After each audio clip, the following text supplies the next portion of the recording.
brand doesn't matter.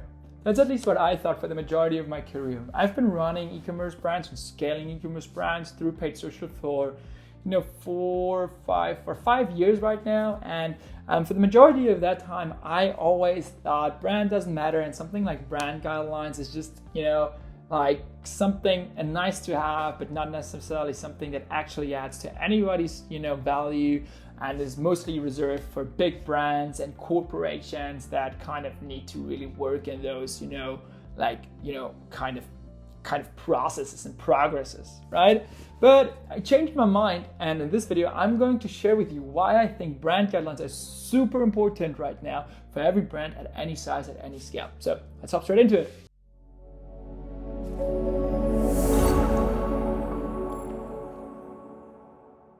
Hey there, what's up? Welcome back to the channel, or if you're new here, my name is Victor and I am an e-commerce operator. I operate and lead the brand iWay in the US. It's an apparel and fashion brand that creates or makes t-shirts with unique designs that are crafted by Mexican artists to represent Mexico in the US. Probably you heard it already. It's a Mexican brand, so check it out if you want.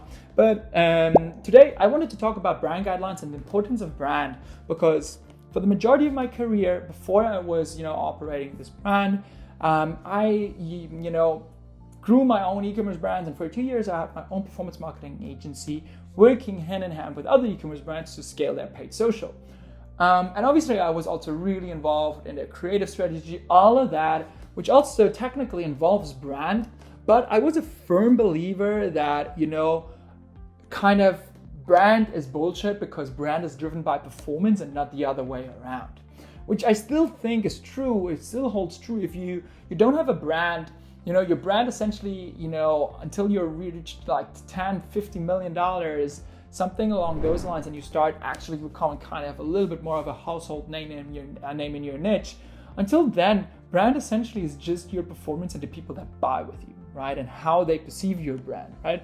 You don't have a brand when you're making $1 million in revenue every year, and you don't need to, trick yourself into thinking that, the way I am, portraying that ad or creating that ad is going to particularly alter the perception of my brand in the public eye. It's not going to happen. You should always follow the performance. You should always follow what gives you the lowest cost per click, the lowest cost per acquisition, especially in those early days, in order to acquire the most amount of people, scale into your audience, scale into your crowd, make sure to get your product out there. All right. So that's the first things first, and I still am a firm believer in this ideology. So why do I now think, though, out of the sudden, that brand and brand guidelines in particular are no BS anymore? And the reason for that is when I started creating the brand guidelines for iWay US, okay? And that is, came particularly important when we onboarded new team members, all right? When I made new hires, they asked, okay, what are the brand guidelines? What can I say, especially from a visual perspective? What should I say? What should I go about when it comes to that social media copy? How should I design that email, right? So all of those things, as well as proper understanding, right? You as the brand obviously understand and know, what your brand is all about, why your brand is, was created, what is your mission, what is your vision with this brand.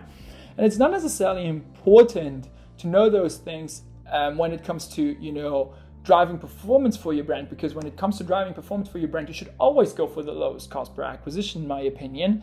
However, it becomes important when it becomes important for aligning, your team efforts and your team in the first place. All right. So a brand guidelines, that talk about, what are, general creative examples that we've used. What is our vision? What is a problem statement? What is our mission?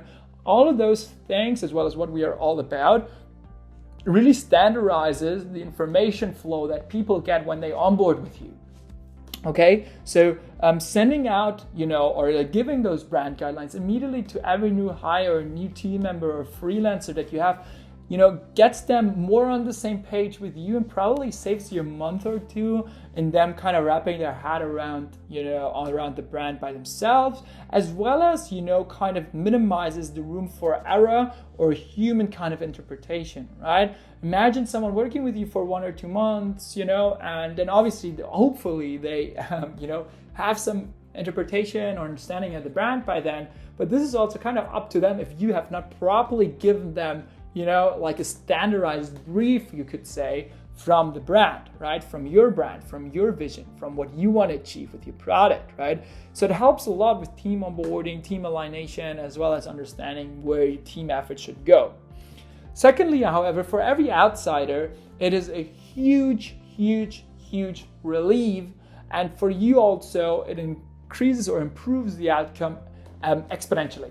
What I mean with that is that when you work, with content creators, with influencers, with photographers that are doing a photo shoot for you, to like freelancers, sending them this brand guideline that you've created once doesn't really take you any time at all. For them, it takes them maybe 20 minutes to read the whole thing, right? And afterwards, everybody's more on the same page of what they want to achieve, where they want to go to, right? After I have created our brand guidelines, I started sending those out to all of our content creators, to all of our photo shoots, right? And to all of our photographers, right? That collaborated with us either on a one-time basis or maybe also a little bit longer. Either way, I didn't care how long they would collaborate with us because it didn't really take any effort from me to go ahead and send that out.